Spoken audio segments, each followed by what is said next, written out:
All right, we can go ahead and get started. There may still be a few people wandering in. Welcome to our panel, Protecting User Rights, Practical Issues for Early Stage Companies. We may still have people wandering in, but we can go ahead with some early introductions. And our goal today is to have a very active conversation, to hear your questions, your thoughts. If you work for an early stage company, what challenges you're facing, if you are aware of challenges facing early stage companies, what you're seeing out there, and what resources may be available. Actually, I'd love to get a sense of who is in the room. Are there people here who do work for companies? How about advocacy organizations? Academics? I think you've raised your hand for every one of them. You are all-purpose audience member. Other organizations that people work for? Just to get a sense of who's here. Civil society. Solo practitioner. I used to be at Creative Commons and the Stanford Law Technology Company. Well, good. We definitely, throughout the panel, would encourage you to raise your hand, throw in questions. We're going to try and keep any prepared remarks quite brief. Really want to have a discussion about these issues because one of the things, the issues we're talking about at the conference overall at RightsCon, key questions of user rights related to freedom of expression and privacy. These are not isolated to large companies, to older, more established companies. Your very early stage company can be facing significant concerns related to both privacy, freedom of expression, and other rights, and frequently may be operating with resource constraints, personnel, funding, a whole host of challenges in terms of how to manage these issues. And I think there's currently a dearth of guidance out there for younger stage companies on how to manage these issues. And that's something that a few of us have been working to address. Just an introduction to myself. My name is Sarah Altschuler. I work for the law firm Foley Coag in the corporate social responsibility practice. We've been working with the Berkman Center, and I'll allow Diane from the Berkman Center to introduce herself, on a guide for young companies. And we have sort of preview versions and excerpts from the guide in draft form if you want to take a copy on the way out, and an email address to contact us if you're interested in finding further information later. But today, I think what we want to do is sort of get some perspective from our panelists, and I'll introduce who we have here. But then, again, to get that active Q&A going, just to really have a conversation about what some of the challenges are. I'm not going to introduce full bios. I want them to really give their own introductions in terms of where they work, etc. But we have Daya from the Berkman Center at Harvard University, Bella from Yahoo, Jane from Endurance International Group, and Vivek, who's a colleague of mine at Foley Coag. And with that, I'm actually just turn to the panel, and I think Daya is going to kick us off. So I'm Dahlia Topolson. I'm a clinical instructor at the Satellite Law Clinic that's situated at Harvard Law School in the Berkman Center for Internet and Society. That's a mouthful.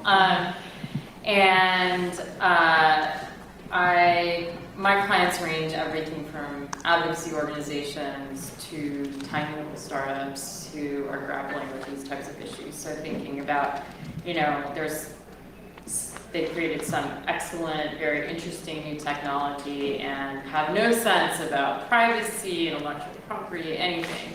And we help guide them and try to lead them in the right direction. And we notice that there is a gap in understanding and a very steep learning curve, and particularly when you start getting to the, level where you're thinking about human and civil liberties, and they're also thinking about venture capitalists, and they're getting information and guidance and frankly requests from venture capitalists that may not align with some of the interests of their core customer base that they're trying to target. We realized it would be good to arm them with a little bit more information to help them answer these questions in a way that can situate them a little bit better in the marketplace, so down the line when they do blow up, suddenly they're not facing some huge PR scandal or, really, frankly learning from the mistakes of some of the larger companies that unfortunately had to bear these processes in a more hazard way early on. And also understanding that they don't have access to someone like Bella to be thinking about these issues day in and day out at a company. They may not even have access to an attorney, period, or a policy person, period. So You know, the challenges are the same for a small company as well as a big company. Small companies, making the wrong decision can put them out of business, period. Users can flock to something else. It's a fast-paced, fast-moving environment. And I think consumers are becoming a little bit more savvy in light of, you know, not only the Snowden revelations, but also security breaches. You know, it's interesting how the analog world and the digital world are starting to come together. Everyone thinks it was Target.com that got compromised, but it was actually their physical stores systems, and that's just a learning process that I think consumers just weren't aware that they were already giving a ton of data to companies, even outside of the online world. And so our guide and kind of what we're trying to address is really provide very high level, not replacing actual guidance for a specific company and going to their own attorneys, but at least giving them a starting point to think about what questions to ask, to know that these are elements that they may want to thread throughout their organization in very, very early stages or even mid stages. So that's kind of the goal of the guide and what we've been thinking about at the Berkman Center.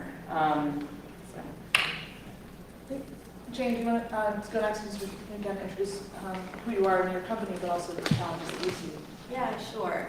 So I am Jane, and I'm Assistant General Counsel for a company called the Endurance International Group, which is based in Boston, and it is a company that provides cloud-based solutions for small businesses. So our core services are web hosting and domain name registration, as well as website building tools. So everything that you would need to get online.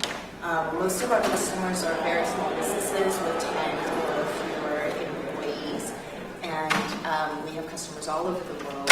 We have operations in India and Brazil, as well as the US. Endurance itself is not a consumer-facing brand, so if you haven't heard of Endurance, you may have heard of HostGator or Bluehost, which are a couple of our larger brands, as well as Reseller Club and DarkDye, which we recently acquired in India.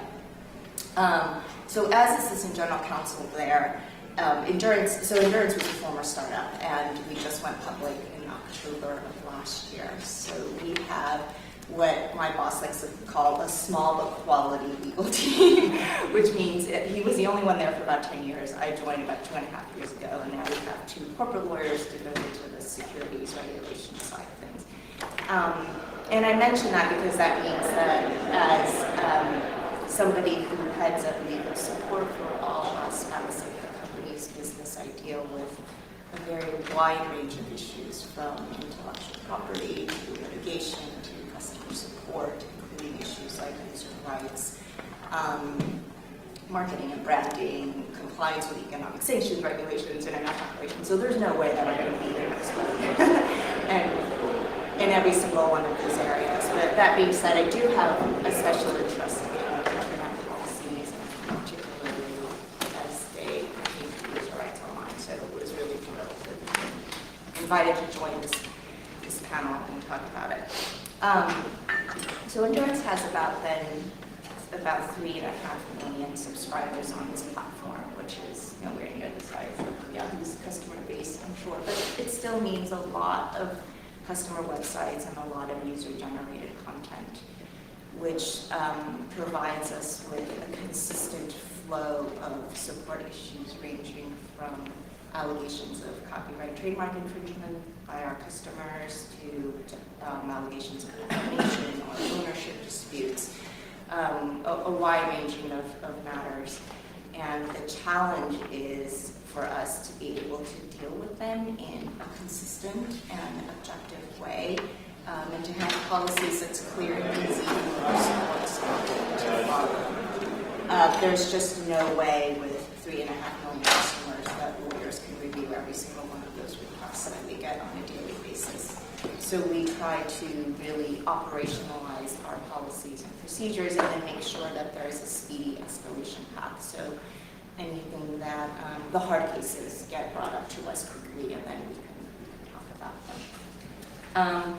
I think the other difficult thing that I face is the internet being borderless adds another layer of complexity, I think. So you get not only complaints and law enforcement requests from the United States, but from other countries as well. And so it's a constant struggle to try to figure out which other countries' laws apply to us. Is it enough that our customer's there, or the complainant is there, or does it require that if our servers are there and we have operations there, that's sort of an easier way for us to determine that, okay, we should abide by the laws of that country. So, we're thinking now about having regional policies with a big shop company like that we will have, and we're not quite there yet. And I guess I think that these practical issues are really important for early stage companies and even policy folks to think about, because I think that the devil is in the details, and you don't always have the benefit of 2020 hindsight. So when you're faced with a request to take down customer data, you're often dealing with imperfect information. There's two sides to every story. You only get snippets. So, again, it's a challenge to apply things consistently. And I think there's been some talk about the terms of service of internet companies, internet service providers being more prescriptive than what is required under the law. And I'd just like to say that I think there's two reasons for that, at least from our perspective. One is we need to protect the integrity and stability of our platform. So we host millions of websites, and we're a shared hosting service. So if one site gets attacked, that can affect a number of other customers. So we need to have the tools to prevent DDoS attacks and other cybersecurity threats. And the second is that I think that the law hasn't kept up with technology.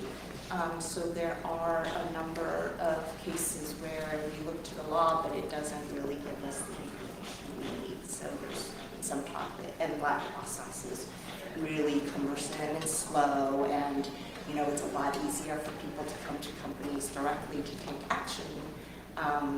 Say, I've been following some of the recent articles about harassment of women online, and if local law enforcement doesn't act, well, it's a lot easier for them to put pressure on Twitter to take stuff down.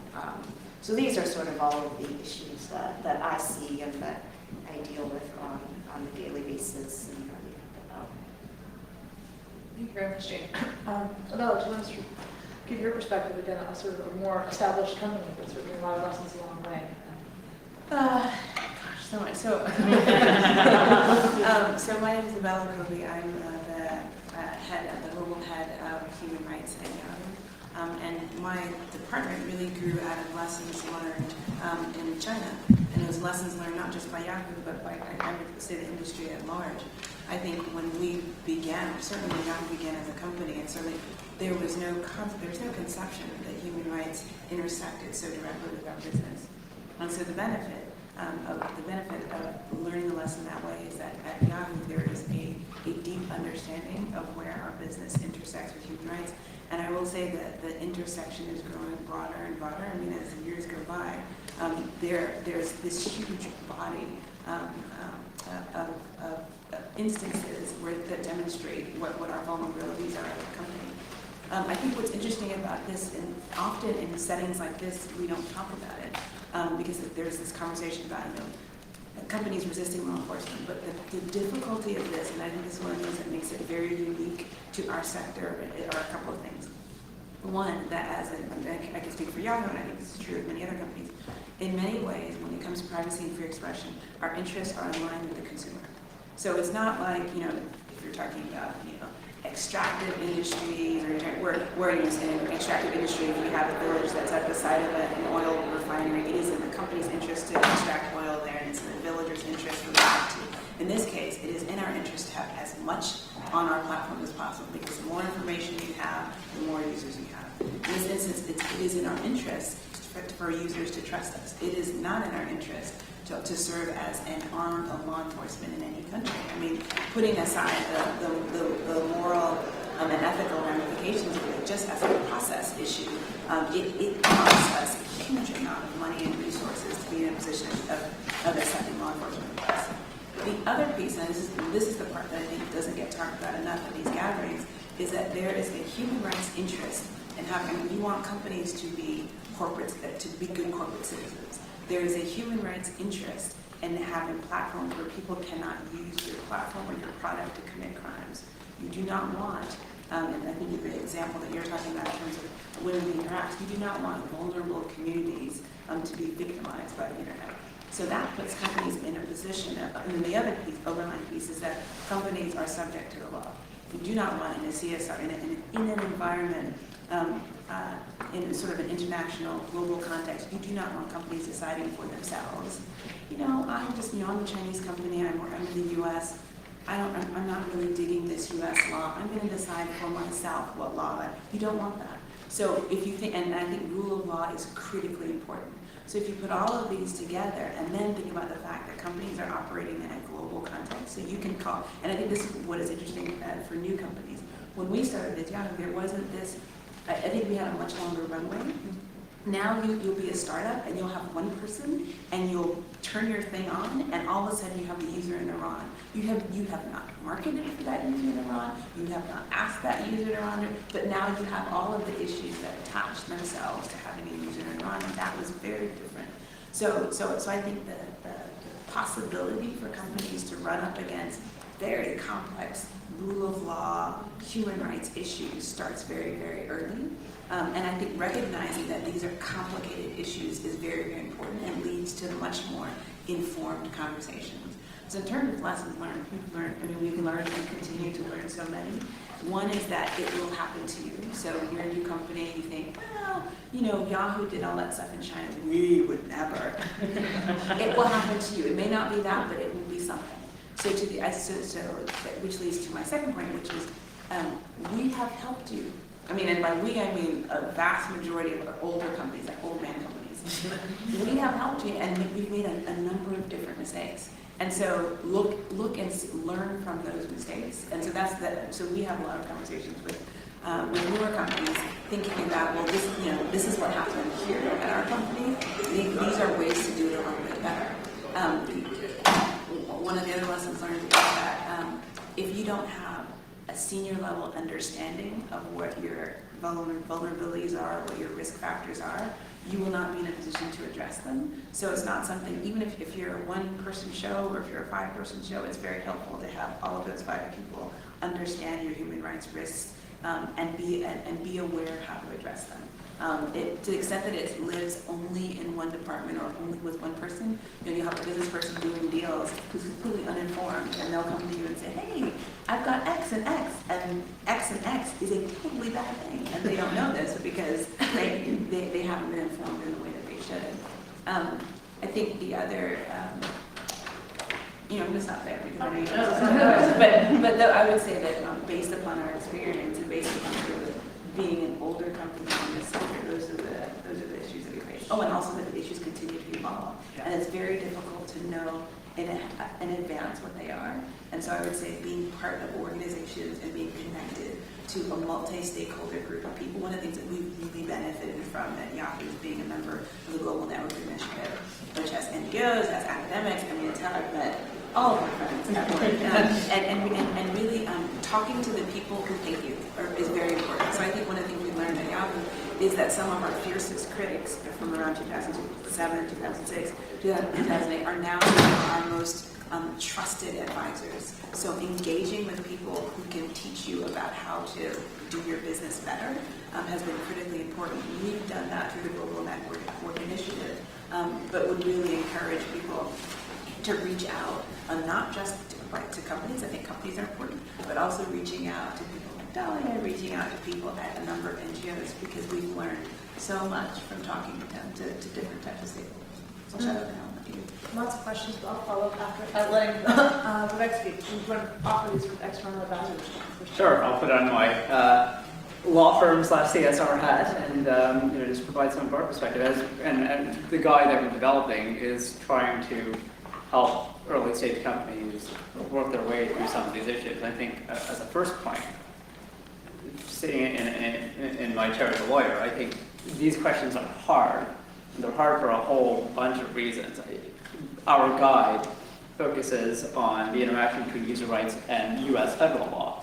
And that itself has taken us, a year to prepare and figure out, what do we say, what kind of advice we put. And, just in the United States, there's 50 state laws, and then there's 200 countries out there where, as Bella pointed out, that, your product is going to be used in those countries, like it or not, right? It's on the internet, it's a global internet.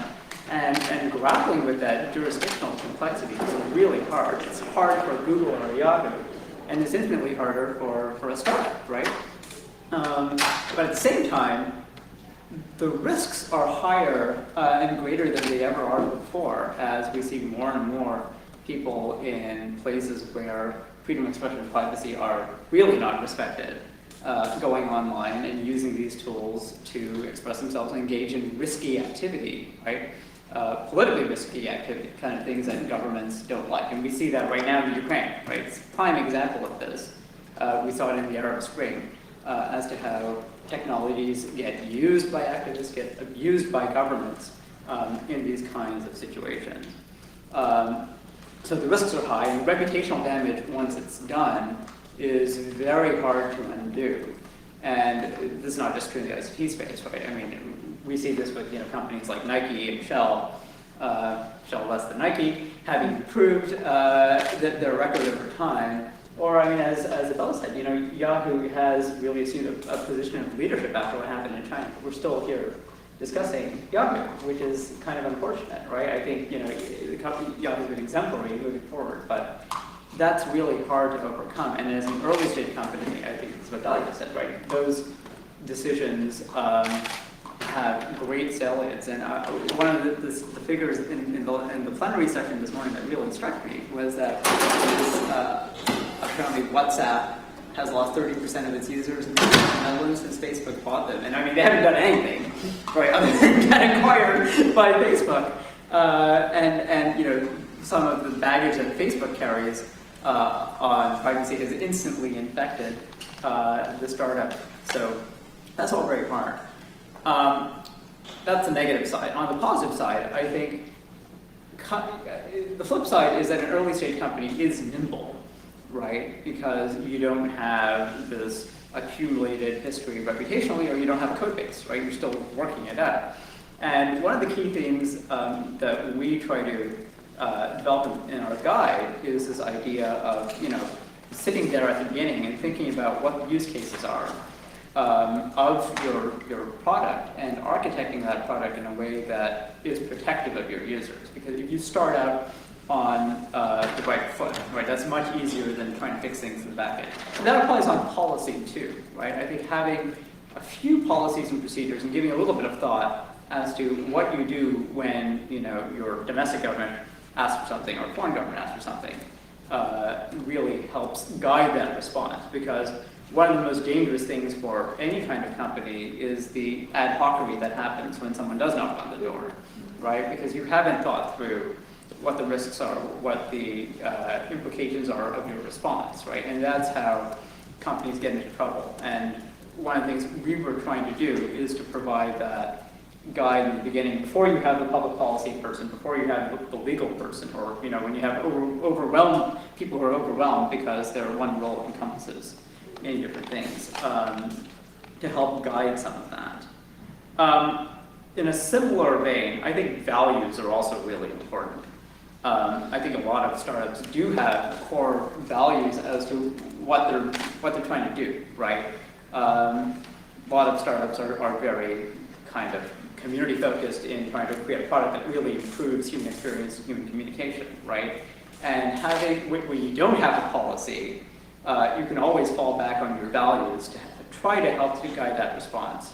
And I think companies that do have a strong identity of what they're doing and why. I was struck yesterday by some of the discussion, the gentleman from Evernote who talked about what their idea was, and even though they didn't have formal policies and procedures until 2011, that really helped define what they're doing.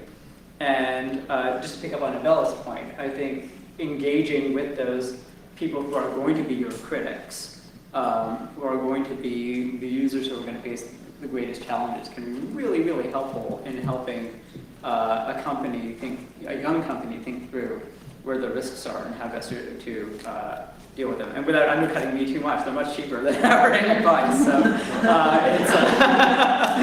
it's a great way of feeling out some of the issues at an early stage and dealing with them.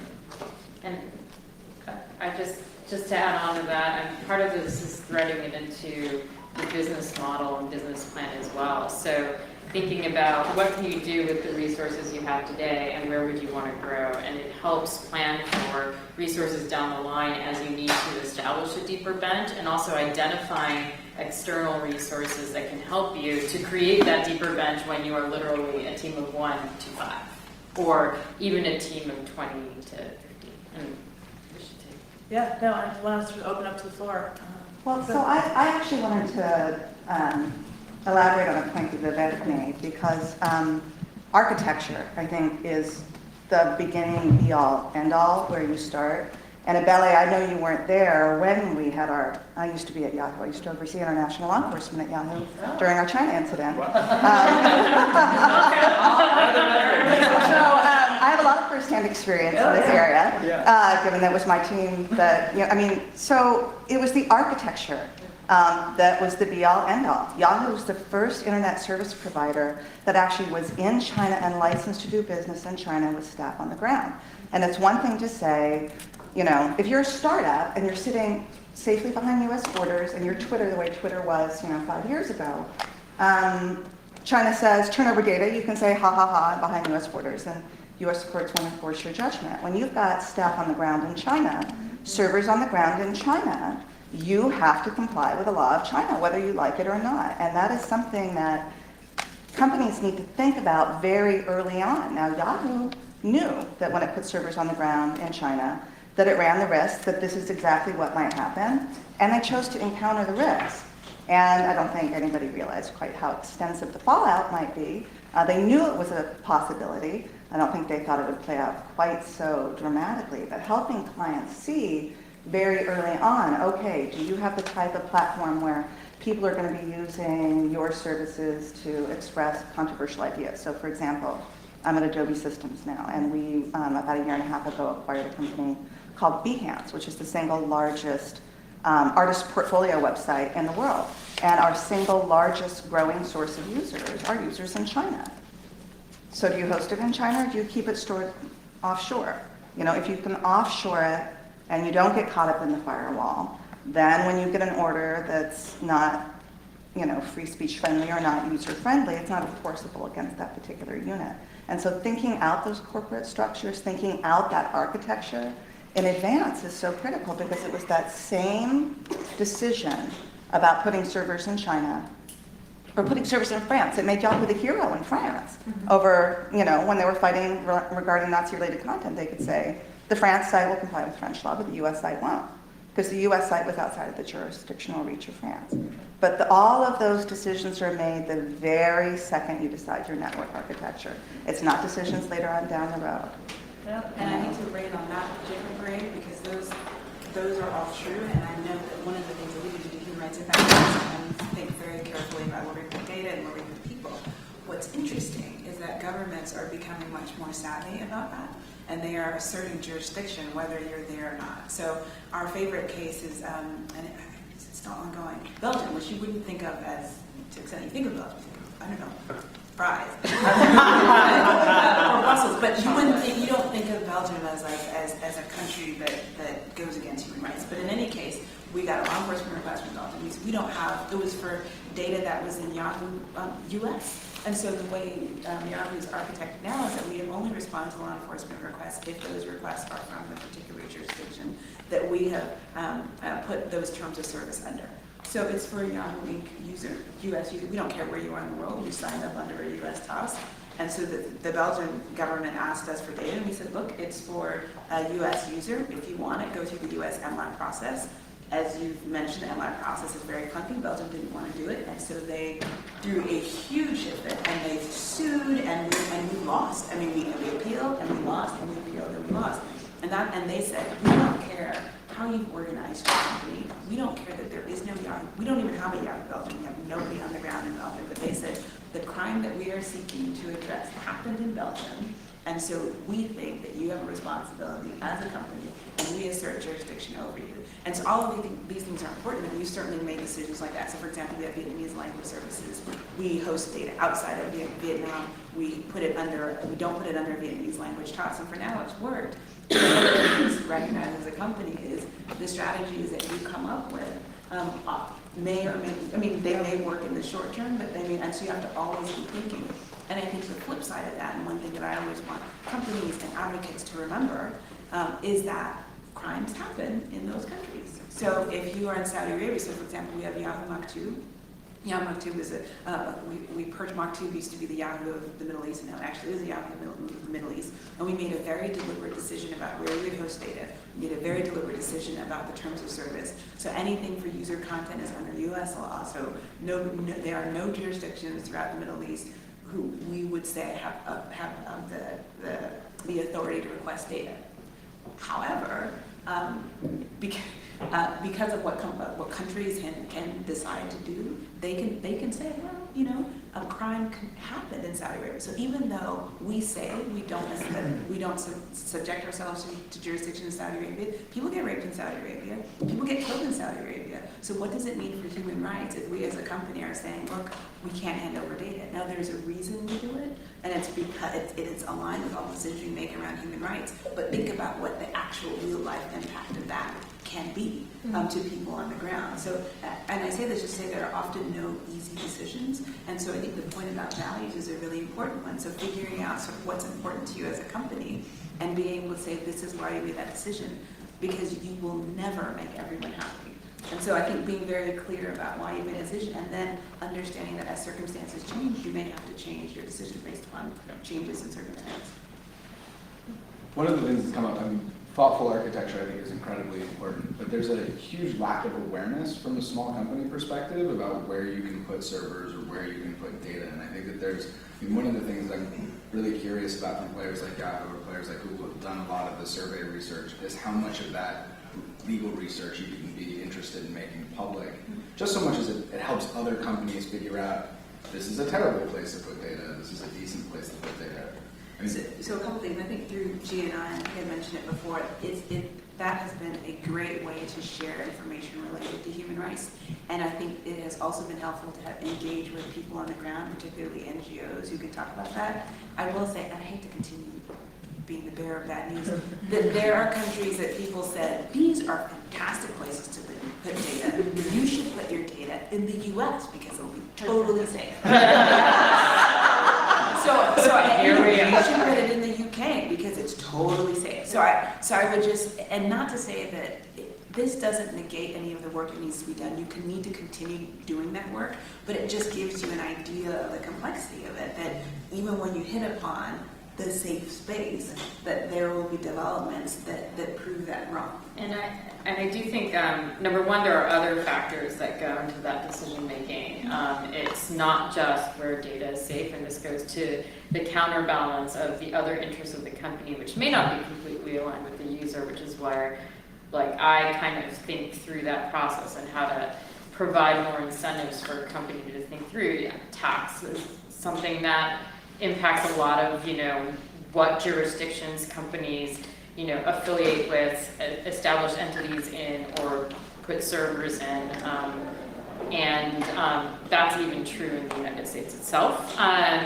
And there's a lot of other elements that feed into that structure. And so latency is another thing too. Latency, so like how many undersea cables are there, and where do the packets of data need to travel to get to your users, and what are you doing if you're a Netflix, which is providing very, you know, high density, you know, information to its users. You're going to want your servers as close as possible to your user base, whereas if you're just providing textual information, maybe you can place it further away and it'll be fine. So, and deal with some of those jurisdictional issues. I also say, you know, countries are equally looking at the developments and what tech companies are choosing to do strategically to deal with these issues. So they are changing their laws, and they are proactively, it's kind of a cat and mouse thing. So I think that collaboration, I think, maybe, and also doing, policy building and things like that as maybe not stage one, understanding like so only can do so much at certain stages in the company's development, but down the line, I know both Yahoo and Endurance have been involved in also, lobbying and doing that type of work as well to ensure that the laws are thinking about these issues, and also working with civil society and advocacy groups to kind of see where the tensions lie and where interests align, where they don't, and how to manage that balance very realistically and pragmatically. Okay, this is sort of moderator question then, just picking up on this sort of, what's stage one issue? But also how building capacity from the very early stages, because we have a spectrum from companies that maybe one or two people to companies that have robust business and human rights programs. And the one or two people, the term human rights may be foreign, but they still have to build capacity to deal with law enforcement. And I'd be curious if Jane and Isabella and anyone on the panel, just those early stage, you're not a human rights expert, but you need to build capacity to address these questions and what recommendations you might have. Yeah, I think certainly we have grown and learned about it through that, because Endurance, as I said, was a former startup, and we've also acquired a number of smaller companies that are, also startups, and they're all run by young entrepreneurs who they're thinking about their product, and they're thinking, I know our CEO, our entire platform was based on the open source, and so one of his values was giving back, and we contribute to Code to America, and so that's sort of his angle on things, and he just doesn't, just because there's so much going on, it's, I think the human rights thing has sort of come up from behind, and I do think, I want to echo what Rebecca said about it being important to have values, and we recently took the leap of, okay, we're going to put our policies out there, like what do we stand for, and they're on our website, and we've kind of just simplified them, like we're not the divorce court. If you have an ownership dispute, go get a court order. We're not the judge and jury. We don't take down content for allegations of defamation, go get a court order.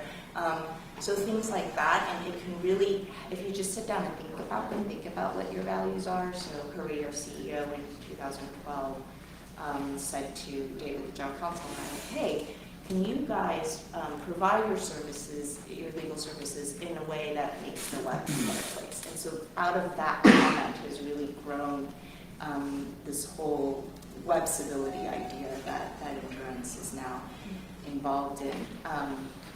But posting your policies up there really gives you something to fall back on for the hard cases, because it's something you can point to and say, look, this is what we stand for. And it's really helped, like with law enforcement.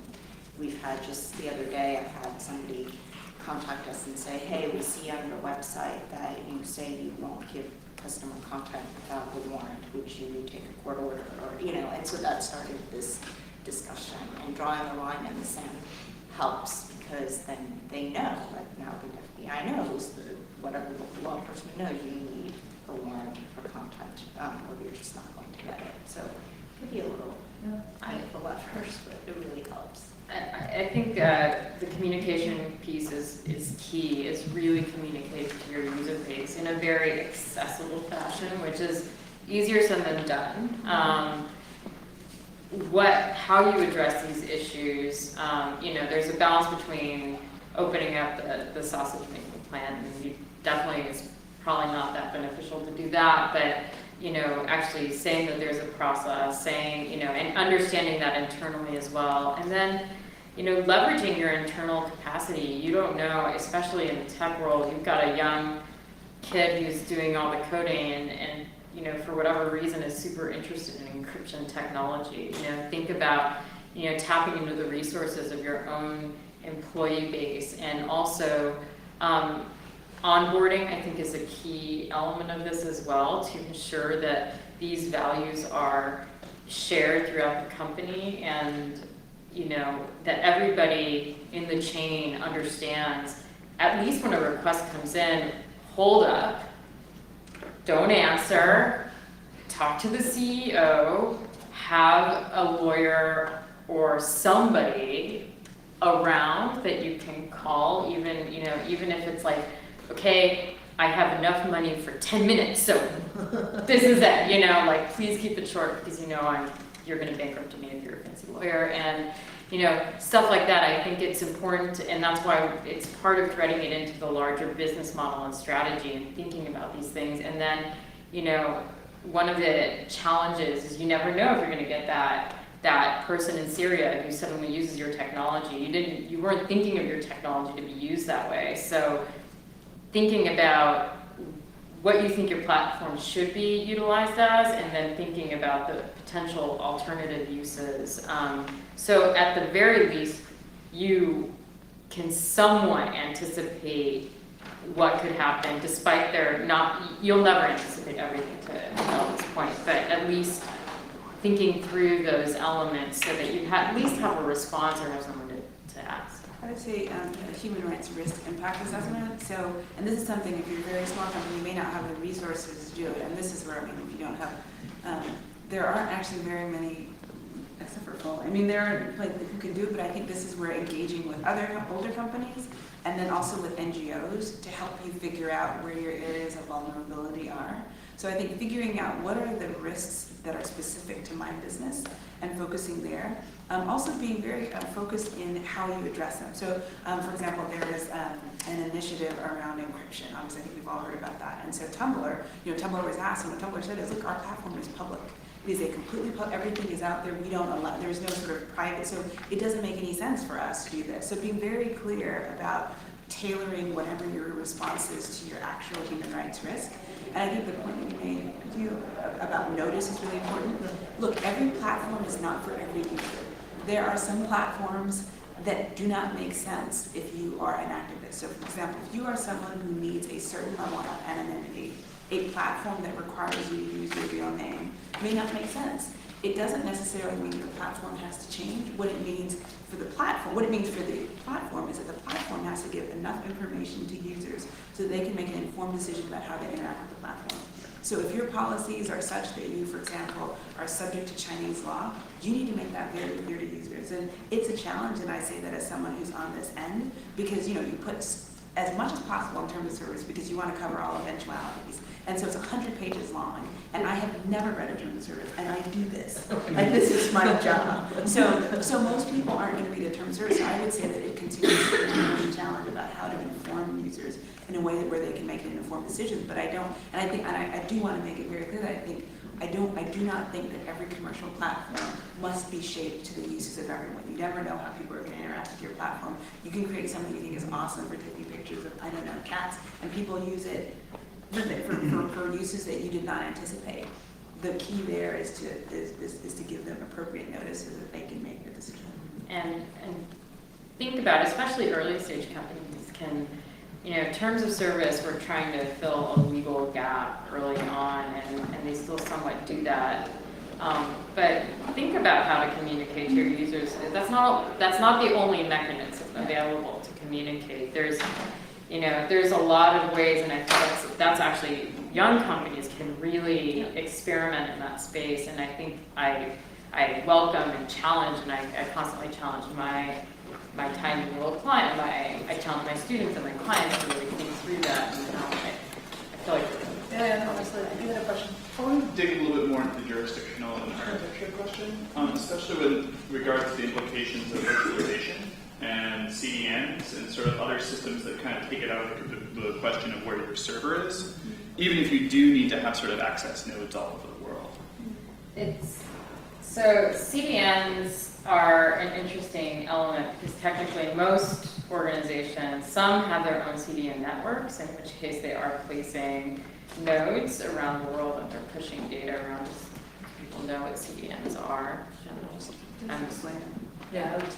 It's essentially a way, it creates a network of kind of virtual servers that cache information closer to the user so that it doesn't have to go back all the way home to get that information. So if you were accessing a website yesterday, the closest node to you will cache that information so the following day you get it as quickly or quicker because it's suddenly resting on a server.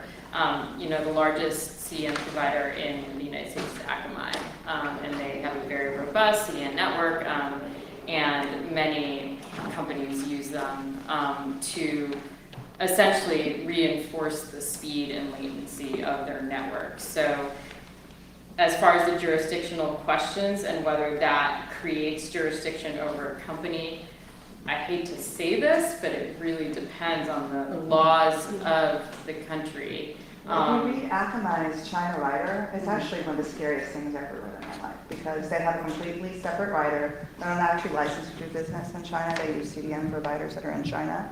And if you sign up to use their CDN service in China, anything that you cache via that provider and any data about that user that goes to that cache is subject to the jurisdiction of the Chinese government in big capital letters across the top. So at least they're making it very, very clear and transparent. Right. And But They are, all the other CDN providers, and that's an interesting question. well, I don't know, but Akamai makes it very clear to the person that they're providing CDN services to. Now, whether the user, the end user, is aware is a whole different story. Right. Isn't it really them that needs to be aware because their data is being This is a huge challenge for early stage companies, because these are companies that are basically taking whatever terms of service are offered to them by cloud providers or CDNs or whatever, right?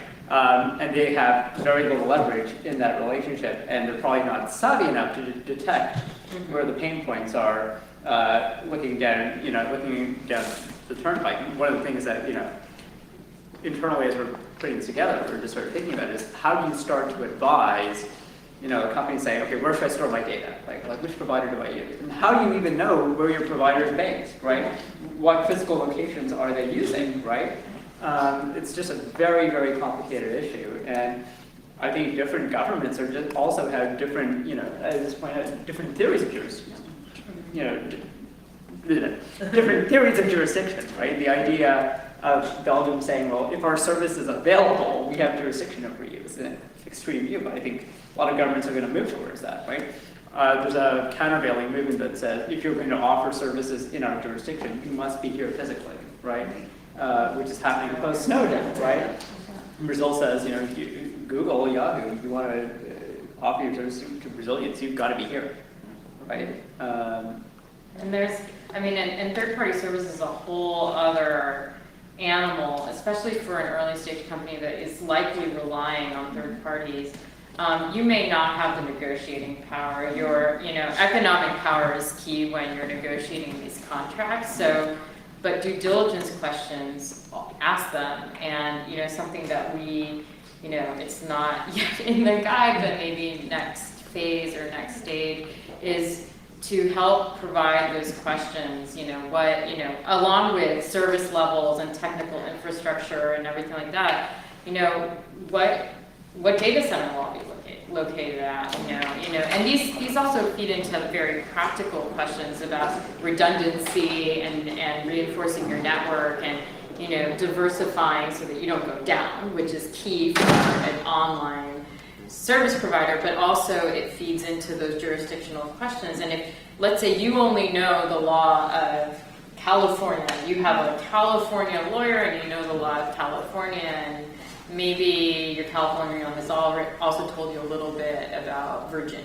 let's say, because those are big nodes, data center nodes in this country.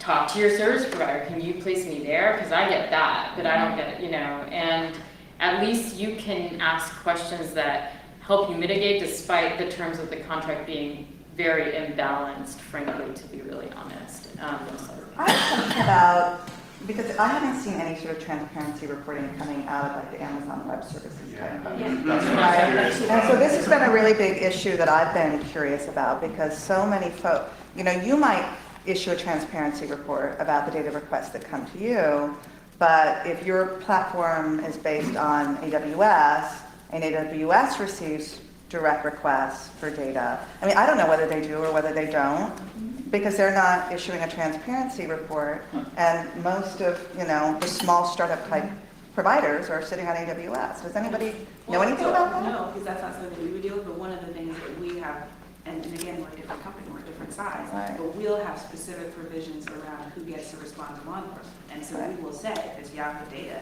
it has to come to us. You cannot respond. But here's the thing, if a company is in a jurisdiction where they have to respond, or Right, and they get a they get a non-disclosure secret request order, and they have to they can't respond tell you. and they can't tell us about it, we have no control over that. Right. I think that's why these conversations have to recognize the policy piece. They have to recognize that this is an issue of governance, that I think there's a ton of stuff that companies can and should do, but to the extent that people really want to drive change, this is a conversation where governments need to be involved. Isn't the first stage of driving that change making the policy kind of like easier to identify for early stage? I think like that's the part that I mean. When you say policy I just mean like how do we identify? laws? Yeah, basically. Like there's a whole bunch of. I mean, the guide I think is one, right? And I think obviously a lot of work that you do is aimed at that. But I think Yahoo probably, as much as anybody, has done a huge amount of this. We do, and so Right. that's why we had our user first event that Cool. was focused at early stage companies. We're doing another one in Miami. I mean, part of the thing is like, this is what we do because we're passionate about it, but it's not actually our business. So this is where I think organizations like Global Network Initiative and Berkman Center and Foley, I mean, you know, maybe Foley's expensive, but I mean, I think Foley is doing a ton of sort of pro bono work helping organizations, and so we have partnered with organizations, and that's one of the reasons why I talk everywhere about all this, you know, about all the things companies can and should do. But I don't know that we as companies can be the only platform for this kind of thing, and this is where I think multi-stakeholder, I keep saying it, GNI, multi-stakeholder engagement is critically important. And wearing my external, not at a company hat, you know, appreciate all the work that companies are doing, but also, you know, not to divorce citizenry from their government any further, which is already happening by just the nature of how the internet has been structured. You know, this is also something of tapping into the larger community and advocacy groups and civil society that can provide a different perspective than companies. Companies provide one perspective, and it's a very valuable and practical perspective, and I think for a young company, invaluable to make those connections and seeing where you can engage, but also reaching out to other places. And not, you know, something that I took. I get this all the time when a company comes and I took so-and-so's terms of use. Here, I can post it, right? And I'm like, well, hold on a second, your service is different. You know, you do different things. Like, this is very basic, right? And it happens all the time. You know, lawyers who aren't experienced in the space even do it occasionally, I mean, with some more nuance. But so thinking about it that way as well, it's about being critical and thinking about what your needs are, and then tapping in to whatever resources are out there. There are going to be companies like Amazon who frankly are unlikely, at least at this stage, because of the way their culture is, you know, to provide that. But understanding that on the front end, you know, asking that question to your salesperson, they're not going to know the answer most likely, but asking, you know, there's this whole Snowden thing. You know, how do you handle that? Or do you talk to me or whatever, and then maybe you can notify your users about if you do end up publishing a transparency report, you know, you can then notify, you know, this only represents the request that we have gotten. We have third-party service providers that may or may not publish transparency reports, and unfortunately we are not privy to that information. And just being honest about it. You can only do what you can do. And I think we shouldn't, you know, I think customers and users really actually are willing to engage in that conversation and would prefer that than being surprised. I'm gonna do, can I just put on my old, because I'm turning 40 in 2 weeks, and I'm feeling like I'm a grown-up now. So here's my civics teacher thing. All of these, we're talking about policy. You are citizens. It is not, you have not elected the company to speak for you. No matter what services you use, that service is not your voice. All of these issues are policy issues. It is your duty as a citizen to be informed, and it is your duty to take part in the political process. I cannot tell you how many people, particularly in this world, say, I'm in tech, politics, it's just too much, it's not my problem. And this elected official is just the same as that elected official. You can take that point of view, but the decisions that they are making are having a direct impact on your life. And to the extent that you remain unengaged, you cannot then complain. I'm not saying anyone in this room is that way, but I'm just saying I've had enough conversations in this field where people feel like this is not my business, this is why I don't engage. And problems like this is why it is important to engage. I would say too just being at a company where we don't have a wonderful human rights expert, what we found really helpful is joining some trade organizations that share our common values. So, for example, we're part of a young organization called the Internet Infrastructure Coalition that formed out of SOPA in defeating that bill, and practitioners out of their work in defeating SOPA realize that there is a real gap of there isn't enough representation of internet infrastructure providers in Washington, D.C. And so we've really gotten a lot out of that partnership because we've met other companies like ours who might have thought about policy issues from a different perspective than we have. And it also helps, like I'm actually heading to DC tomorrow to meet with congressional and Senate offices and meet their staff and to try to push for reform in issues that affect our customers. So, like ECPA reform or patent reform or support of the Freedom Act or Patriot Act. So I think that it's really helpful if you do have a lack of resources to find organizations out there that might share your common interests and common values. There's a question, I know you were waiting in the back row, or did you have? Oh, sorry, yes. I was wondering if anybody has a due diligence checklist for stuff like this that they'd be willing to share. Or on a one-to-one basis, yes. Okay.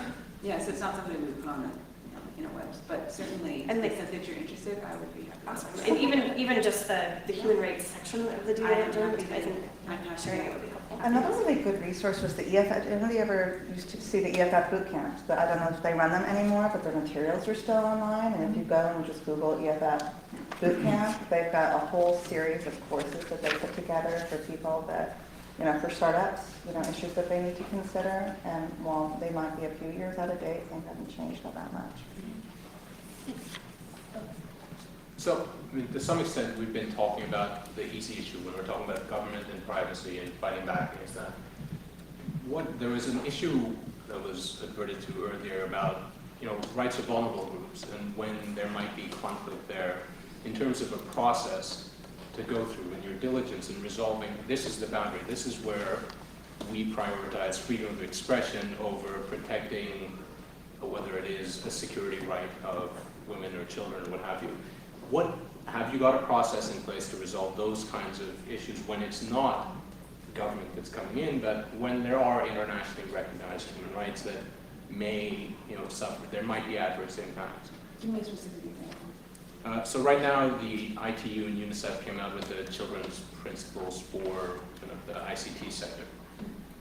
They're awful, but they do deal with a lot of, they lay out in some moderate depth the types of things that ICT companies should be thinking about depending on what element of the process they're involved in. But they talk about inappropriate content for minors, for instance. And there's some duty, it's certainly, the easiest one. And so let's go to sort of the clear evil in this space, child pornography. Now, as the distributor of content, how do you reconcile your roles with distributing content that, in the United States it might be easy to reconcile it, but in other places it may not necessarily be easy to reconcile it, where freedom of expression as a right comes up against other rights, harms that may be suffered by particular groups. Obviously there's no one answer, and courts are still wrestling with this, but what is the process you go through? Is there a particular set process to identify impacts beyond privacy? Yeah, so a couple things. One, I would like to highlight this question as an example of the complex situation that companies are in. So on the one hand, we have people saying, you should not have all of this on your platforms. I'm not talking about child pornography because I think we all agree when it comes to child pornography. I think we're talking about, the law said it's not whether a company believes it's Right. wrong or right. It's a matter of law. But I think recognizing that the decisions are made in the gray areas where, and we have a huge amount of pull on either end. So if you're talking about content, I can only speak for my company because I think different companies have different policies. We value freedom of expression. We also do not want to live in a world, if we're not talking about specific laws against certain types of content. We value living in a world where, number one, platforms do not have the liability for things that users are posting. Because when you do that, you definitely chill speech, because then you have platforms saying, if I'm going to be legally liable for content that is not illegal, but maybe content that people don't like, then I'm in a position where I'm not going to put anything on there. And if you're talking about content specific to minors, I think this is where you have to be a little bit more specific. In the Yahoo case, we will take down content that is against the law in that particular jurisdiction. That spans a large range. There's also a category of content and information that is against the terms of service for other reasons, because that particular platform, for example, you may have I'll use Flickr because it's an interesting thing. So Flickr was created to be about, Flickr was created to be about original photographs. It wasn't supposed to be like a photo bucket where you put your favorite people pictures of Justin Bieber. That has nothing to do with the law, but that's about what the platform is for. The other point about Flickr is that if you wanted to put up adult content, it had to be flagged adult content. But there are people who took issue with that because they felt that, why should I have to flag my content? If it's flagged, then not everyone can see it. So I think I'm just saying this to demonstrate some of the complex situations that companies are in, and also that companies, depending on your audience, depending on your platform, depending on where it is that you are, the market that you target, will have different rules. Certainly when we do human rights impact assessment, we're assessing a wide variety of rights. We will focus more specifically on privacy and free expression because those are the rights that are most impacted by our business. But when I do human rights impact assessment, I look at rights of minorities, I look at rights of sexual minorities, I look at rights of women, I look at rights of children to really identify the specific risks that are presented by that particular product, by that particular platform. If you're talking about an early stage company, their ability to do the type of analysis that we're able to do at Yahoo, I think is slightly limited. And I think anyone who's can say that. I know that that's what we do, but I wouldn't hold that out as something that an early stage company has the capacity to do.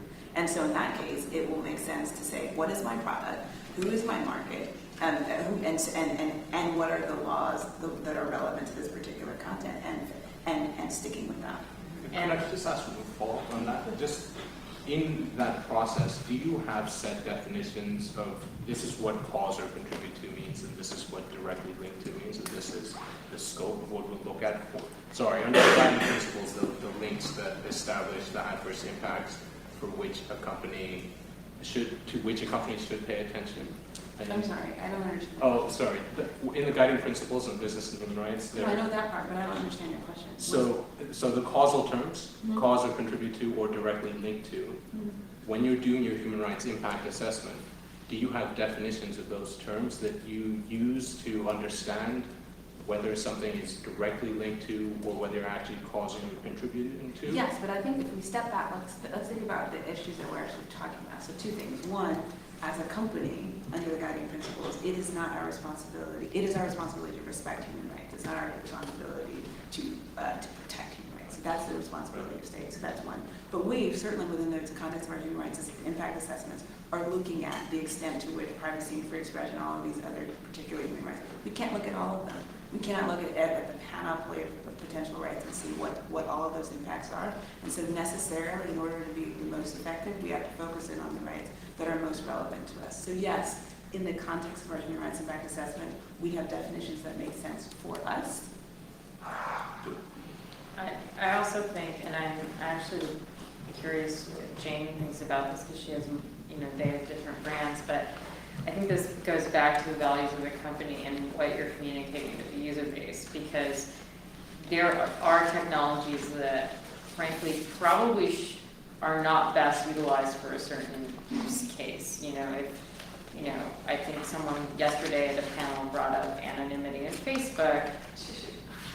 That's not, or let's use another one, LinkedIn, right? There's a reason that real names exist on that platform because of what that network is trying to do. And so maybe that's not the place to speak if you really want to be anonymous because you're really, fighting the good fight against some very oppressive regime or something like that. Maybe there's another tool that exists out there, and thankfully we're in an environment now that there's many tools now available. In the past that may not have been the case. So I think that is about communicating and even thinking about if you think that there's a risk or you've identified a risk and you don't know how to work around it without compromising another thing that frankly might be more aligned with what your company is doing. Put it out there, and there's the internet is, and I get to speak very naively and pie in the sky and idealistically because of where I'm situated, but link to another service that might provide that mechanism, create that I'm going to use the word because I'm in California, the synergy, think about those partnerships. It mitigates risks for both parties, and it actually reinforces the platform for their intended use case. So I think, those are decisions that companies need to make themselves, but tapping into the network as an internet provider, I think, is one of the benefits of such a I would say more than any other industry that I personally worked with, one of the more collaborative spaces that exists. Other questions?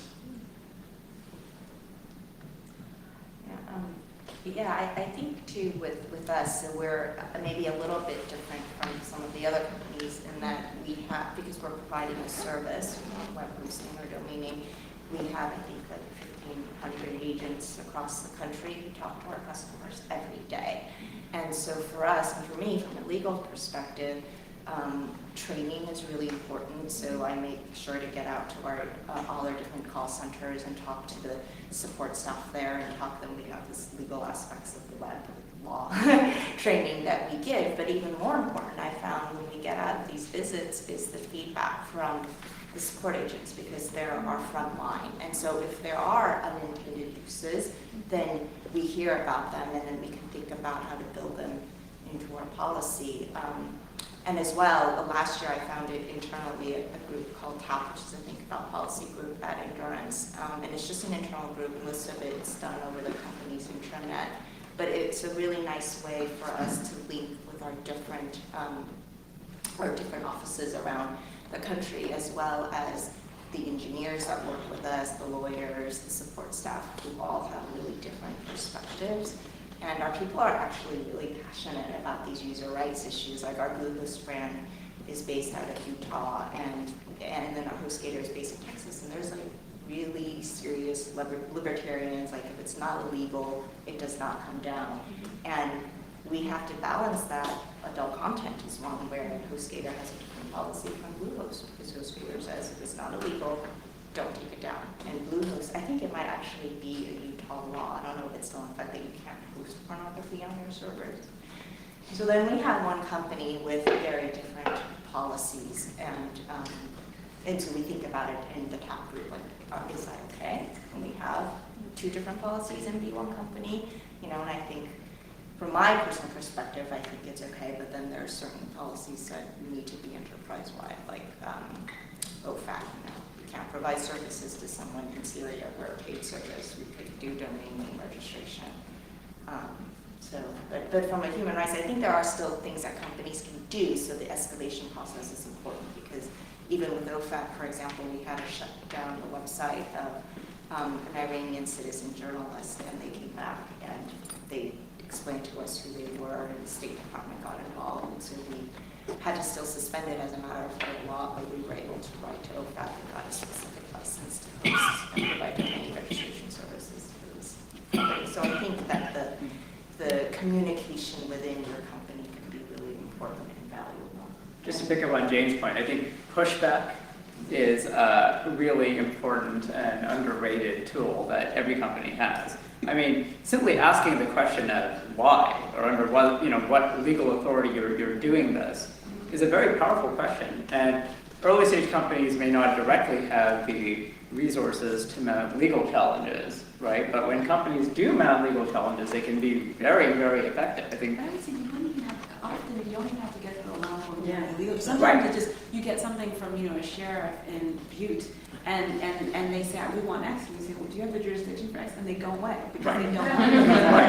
So just being able to ask the question of, wait a minute, this thing that you're asking for, or they call you and you say, wait a minute, really accept it in writing. And that's not to take away from the real, you know, corporate social responsibility of being, you know, a corporate citizen and wanting, you know, to do your part. But to the extent that that person has not followed due process, ask the question. Yeah, no, I mean, I totally agree with that. And just the simple pushback of, you know, explain to me why can, you know, result in a certain percentage of these requests dropping off. And we see that powerfully in some of the transparency data. If you look at requests received, translating to, you know, information going out, you know, there's a huge funnel right there, which is quite interesting. But I mean, what I was going to just point to is when the radar says something is out of the sort. I mean, the advocacy organizations and the kind of public interest law groups like EFF and others do really effective work, I think, in holding government to account and challenging things, and sometimes, you know, finding laws that are to be unconstitutional, which is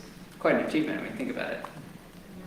I also think, you know, as an individual startup, you may feel powerless or hemmed in, but you are in a community of little startups who are grappling with the same issues. So there's market power there.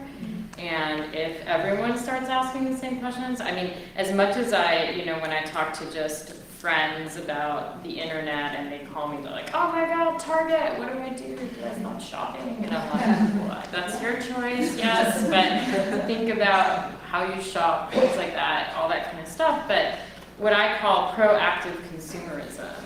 You as a citizen being a proactive citizen, as a consumer being a proactive consumer, and as a company, you are also a consumer and you are also a citizen too, what Abella was saying before. So it's okay if law enforcement calls you and be like, okay, if you were knocking down my door, like as an individual, I would be like, hold up, where is your warrant, right? I wouldn't just let law enforcement in necessarily. And thinking about that just as like, where is your tension point, especially, let's say you are the only employee, you are the CEO, you just started this. I mean, at that level, and then translating those values out and within, I think, as you grow and threading it into the culture of, you know, Google did it with the good, not evil thing. I'm still not clear what that means, but thinking about what are your axioms, what do you want your company to stand for, and I think that might help. I think that point is so important because I think one of the biggest mistakes I see small companies make, and it was one that Yahoo made back in its earliest days, which was, you know, somebody shows up with a subpoena and it looks very official and it's somebody telling you that they need to turn over data, and you might not realize that that level of process doesn't mean